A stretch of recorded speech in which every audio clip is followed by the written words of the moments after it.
بسم الله الرحمن الرحيم الحمد لله رب العالمين والصلاة والسلام على رسول الله وعلى آله وصحبه أجمعين. Inshallah, we reached up to page 86 in our book.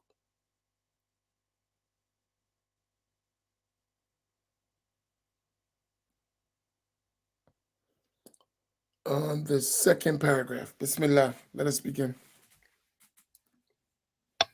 Bismillah ar-Rahman ar-Rahim. Alhamdulillahi Rabbil Alameen. Wassalatu wassalamu ala Rasulullah.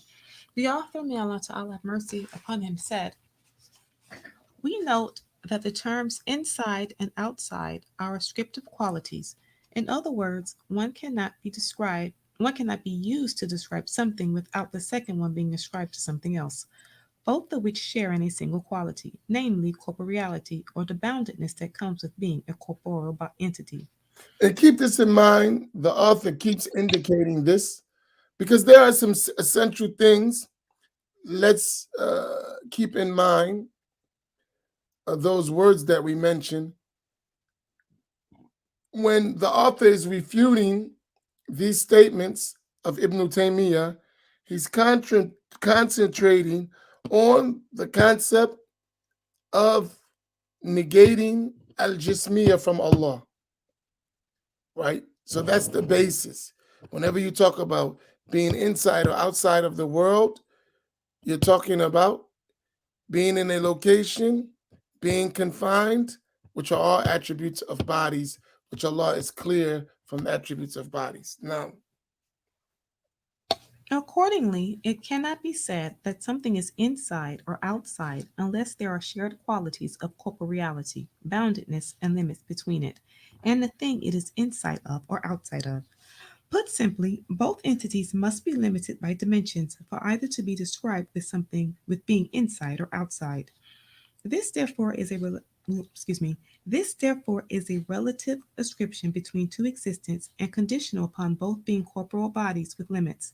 If these two aspects are missing, it is impossible for them to be described with being inside or outside. If we were to say hypothetically that the universe is the sole existent and nothing else exists alongside it, it would not be permitted to say that it has an outside, since an outside must be existing thing with boundaries and separate from the universe. Having said hypothetically that the world stands alone, it cannot be said that it has an outside.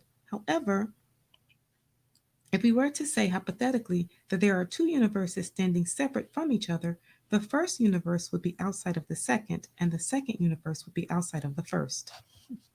Separate. We have already wait, spoken say at it length. again. Okay, go ahead. Separate. Mm-hmm. We have already spoken at length regarding the term separate and noted that by it Ibn Taymiyyah intended physical separation. It is synonymous with outside in this respect. So what is said about the term outside is said about separate. Thus far, we see that the term outside is not a contrary of inside. Instead, each term is an affirmative description of a body and its relation vis-a-vis another body. Right. So whenever you say kharij wa dakhil, outside or inside, you're talking about a description of a jism in relation to another jism. Now, They are comparable to the descriptions black and white, large and small, center and circumference. One might argue that the connection between the two is oppositional, meaning that inside is the opposite of outside, since it is impossible for something to be simultaneously inside and outside.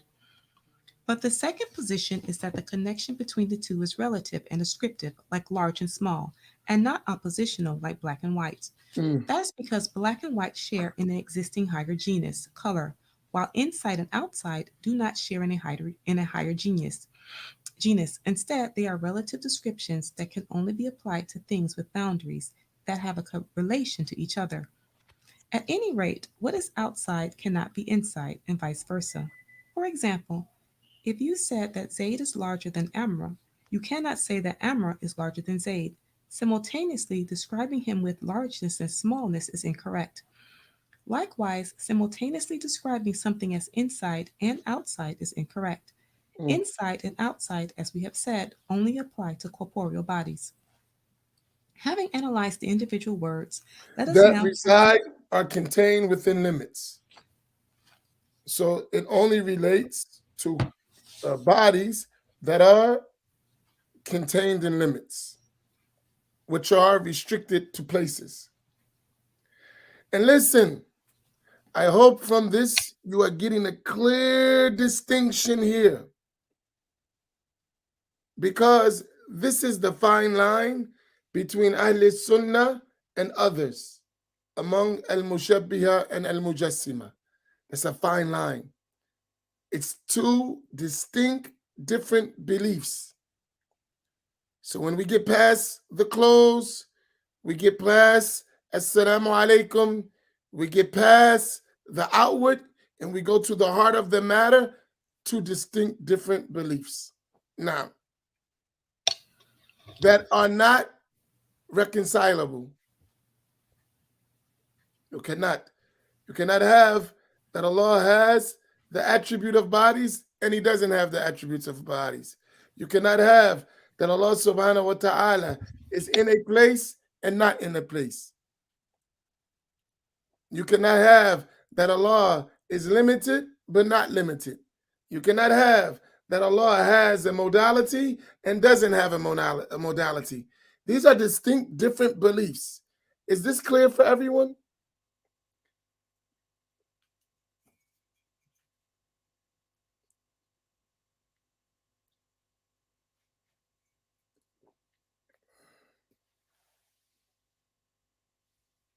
What page we on? page 87, first paragraph.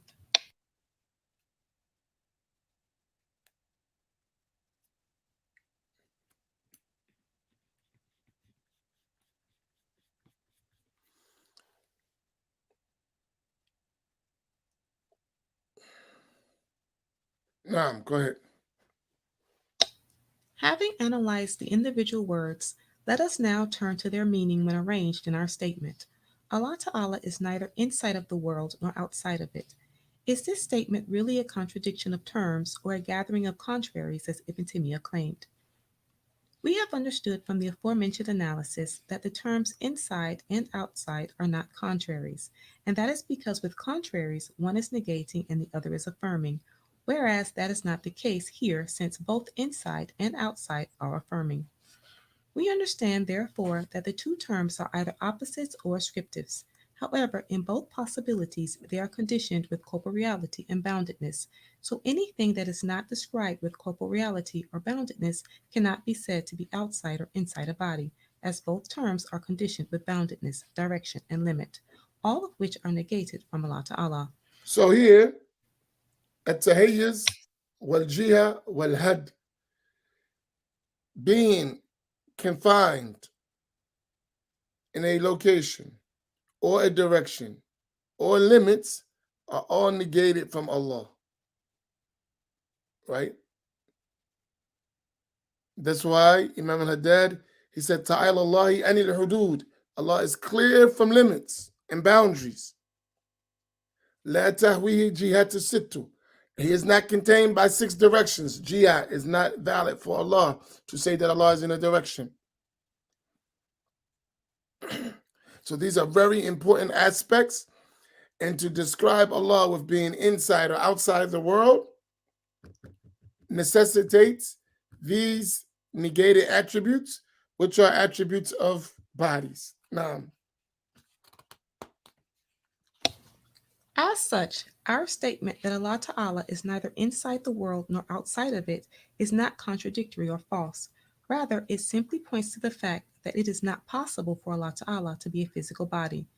That which is not a physical body with a boundary cannot be described with the concomitants of bodies, such as being inside or outside. so here, that which is not a body. Now, you must, this word, lawazim, these are things, so you don't have to say Allah is a body. And maybe let me spend some time explaining this. A person may not say that Allah is a body, but describe him with attributes that necessitate the thing described with that has to be a body, right? Because there are certain characteristics of bodies, and those characteristics only relate to bodies. So, for instance, if you say Allah is inside or outside the world, you don't have to say Allah is a body. The mere description of Allah being inside or outside the world necessitates that the one described with that is a body. Hence, inside and outside of the world is a description that is of the dictates of a body. So even if you don't say Allah is a body, by saying he's outside the world necessitates that he has a description of bodies, which is impermissible to say about Allah. Likewise, his place, likewise, his direction, likewise, his limits. Is this clear?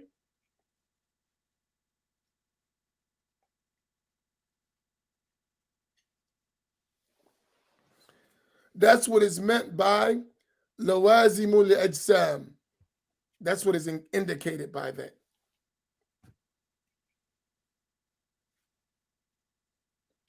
So movement and rest, they are, all of those indicate a body, even if you don't say it's a body. Because movement and rest only exist in a body. It doesn't exist in anything other than a body. Because movement and rest don't have a standing of their own. They stand in something else. Hot and cold, color, smell, they only exist in bodies.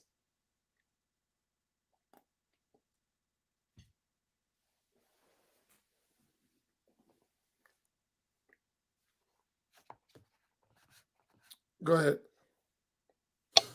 Likewise, it cannot be said that Allah Ta'ala is moving or still, just as it cannot be said that He is a father or a child, hungry or satiated, sleeping or awake, or any other qualities that are only given to one who can take one or the other. Allah subhanahu wa ta'ala is too sublime to be described with any individual qualities among these pairs, and is likewise too sublime to be described with both of them together. The fact that he is not described with these qualities in no way implies a negation of his existence, as we have already detailed, contrary to Ibn Taymiyyah's claim. Rather, this negation implies that his existence is utterly dissimilar to the existence of created beings, and as such he is not described with their qualities. If Right. you have understood So thus far, here, this concept of those who liken Allah to the creation by saying that if you don't say Allah's in a place and he has a direction, you deny his existence. This is false. Because Allah existed before time and space. Is that a negation of his existence? Follow this.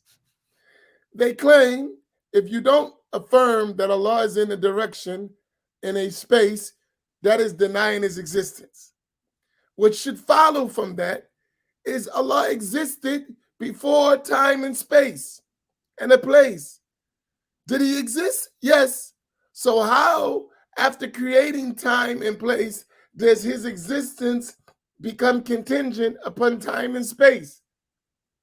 The one who uses the sound intellect, which the Quran orders us with, would never come up with such a fallacy. Denying time and space is making Allah non-existent. He existed when there was no time and space. The Prophet ﷺ said, "Kan Allahu wa lam yakun shay'un ghayru." Allah exists and there was nothing else. He said, "Wa huwa al-awwal." He is the first before anything existed. The meaning of al-Khaliq, the creator, is the one who brought everything from the state of non-existence into existence. And everything other than Allah is makhluk, is created. La ilaha illallah. Now, if you have understood thus far, you will we have gained clarity. must realize, excuse me, I'm sorry. We cannot surrender our valid creed that was the creed of all of the Muslims before us, the majority of the Muslims before us, because we're overpowered by numbers and money in our time and in our location. That's not a reflection of the whole world. But because we are outnumbered, and the people of Ahl Sunnah are not pushing the creed of Ahl Sunnah and are compromising in many areas that they should not compromise. Unfortunately, this is the reality we live in, right? I want to give you an analogy of this bad belief as opposed to the belief of Ahl Sunnah. I want to ask you a question. It has nothing to do with what we're talking about, but it has everything to do with the analogy I'm going to make. You ready? From our knowledge, who were the original inhabitants of these America? Say North America. Who are the original inhabitants? From our knowledge.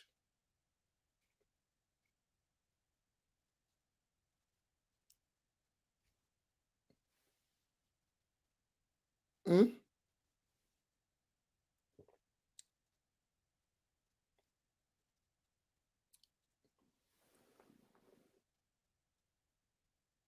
Natives. Tell you.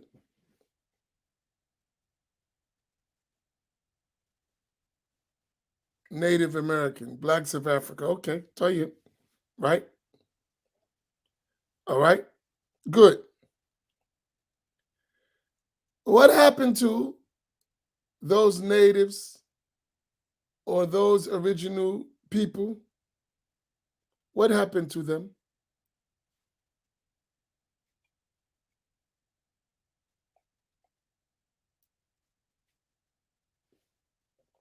What happened to them?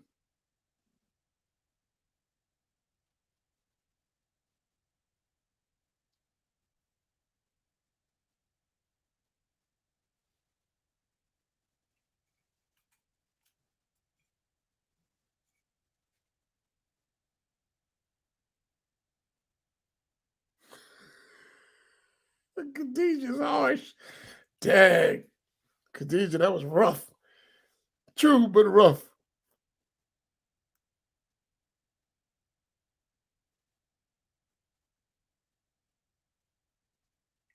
To the extent of all that you mentioned, to the extent that the original inhabitants of this land are treated as if this is not their land at all. Is this true?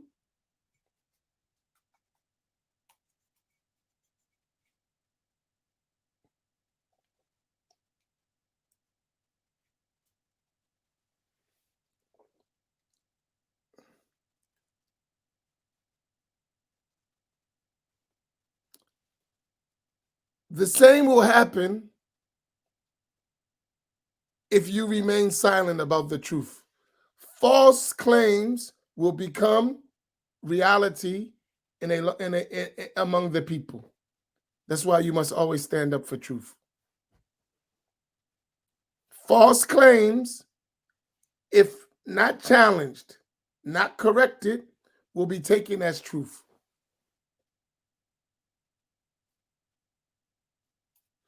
And the original inhabitants will become isolated. The original people of Ahl Sunnah will be replaced by a false claim of Ahl Sunnah, and the true Ahl Sunnah will be put in a corner somewhere.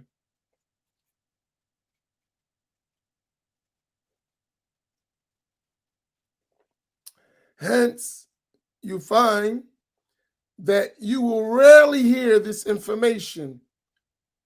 Is this what I'm talking about? What we are mentioning, what the author is mentioning, is this readily spread around our environments? Honestly, can you just find this anywhere? Just go to any masjid and it's available to learn these things? From your experience, Can you just go to any website? Can you just click on the thing? Can you go to any masjid and this knowledge is being taught?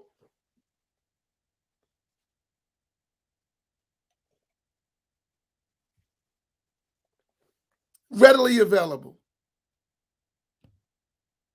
This knowledge, I want to give you something to show you how important it is. Just what we're talking about here. How many of you know Salahuddin al-Ayyubi? Salahuddin al-Ayyubi. Anyone knows about him?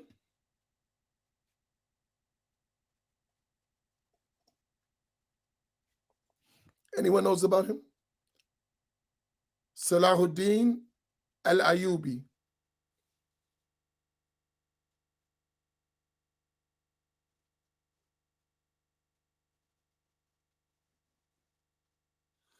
What is he famous for? Salahuddin al-Ayyubi. What is he famous for?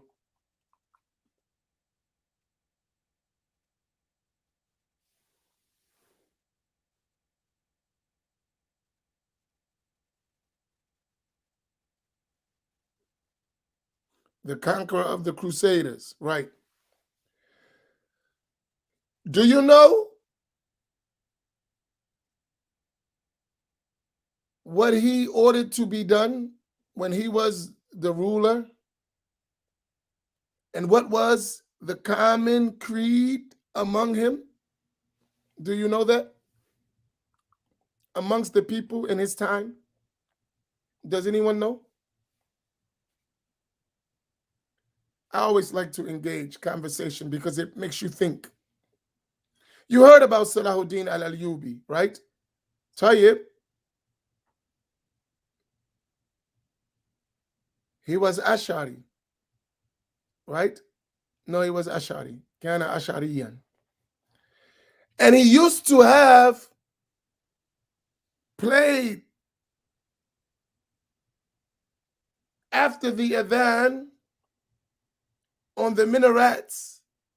He would have the muadhan and those recite the creed of Ahl Sunnati wal Jama'ah among the Ash'aris. After every prayer that would be recited throughout the whole city, Allah exists without a place, Allah is not about, all of those matters were like you hear the adhan, the aqeedah of Ahl Sunnah used to go across the minarets. That's what you would hear in the city. Why did he do that? Why did he do that? Why do you think he did that? He was the ruler. He saved the Muslims from the Crusaders. He did all this work. While he was doing that, he ensured that the correct creed of Ahl Sunnah was taught in the schools, was across the minarets, was all over the place. Why did he do that? You hear about the story and everyone celebrates Salahuddin, but they don't mention this, which is a fact. Why did he do it? He had something that he understood.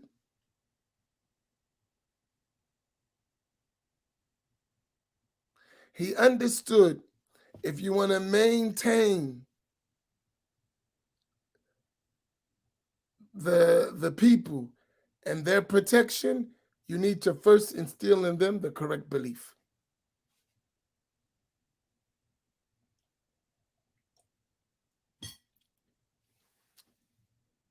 Now, go ahead. So for us, this is not something we should take lightly.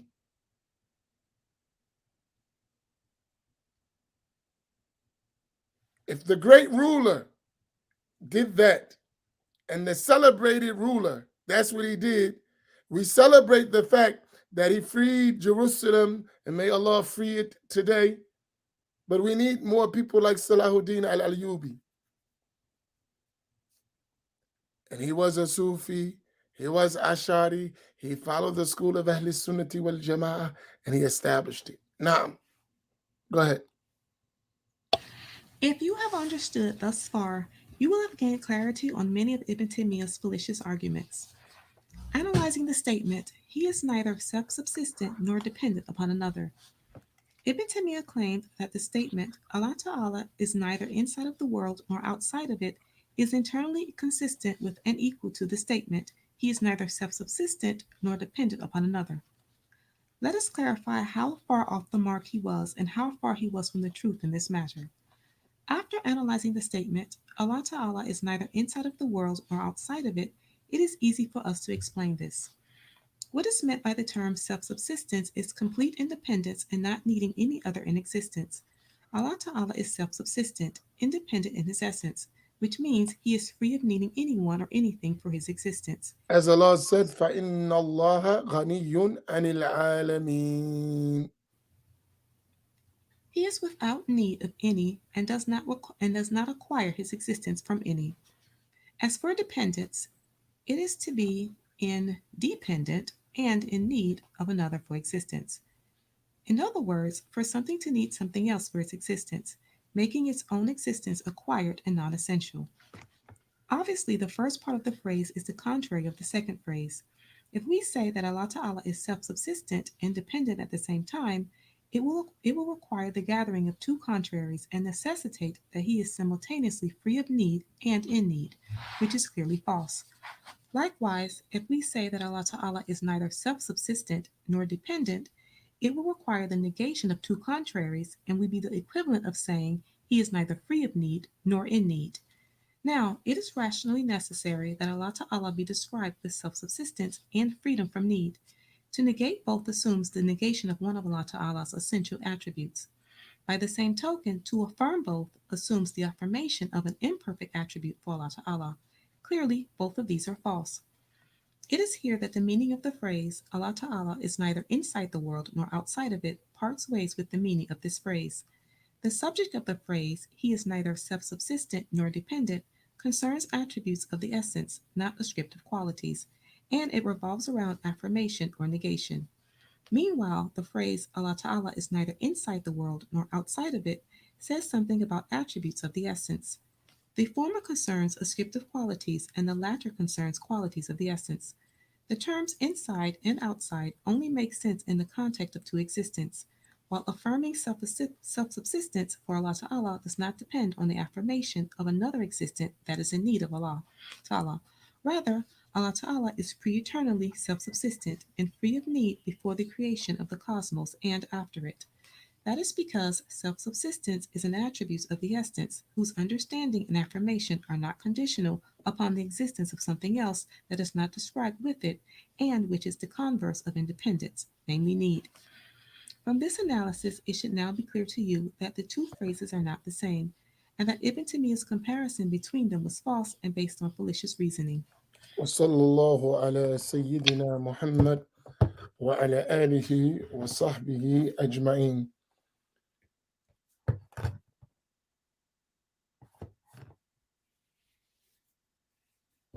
Alhamdulillah, inshallah, let us stop there.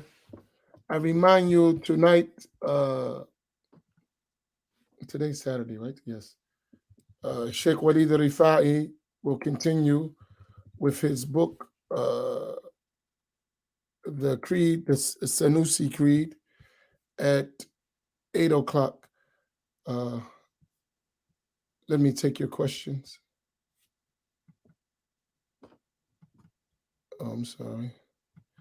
Salahuddin al-Ayyubi was from the 6th century. 6th century.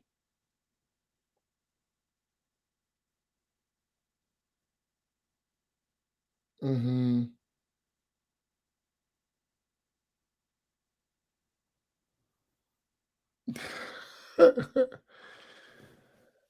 uh, sorry, Khadijah. Sometimes my clock gets off. Forgive me. Overlook my shortcomings. Allah. Any other questions?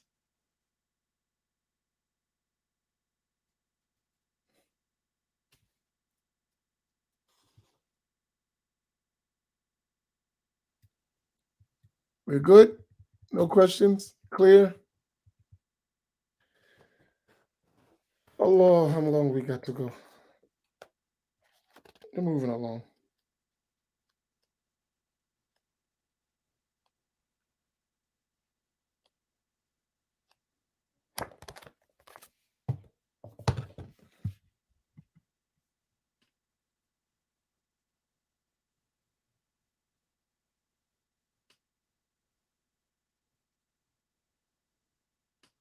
Inshallah.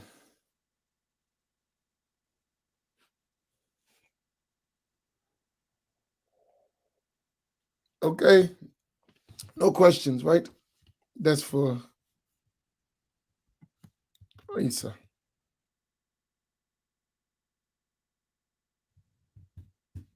طيب. Barakallahu bikum. May Allah reward you all. Inshallah. Wa sallallahu ala Sayyidina Muhammad wa ala alihi wa sahbihi ajma'in. Assalamu alaikum wa rahmatullah.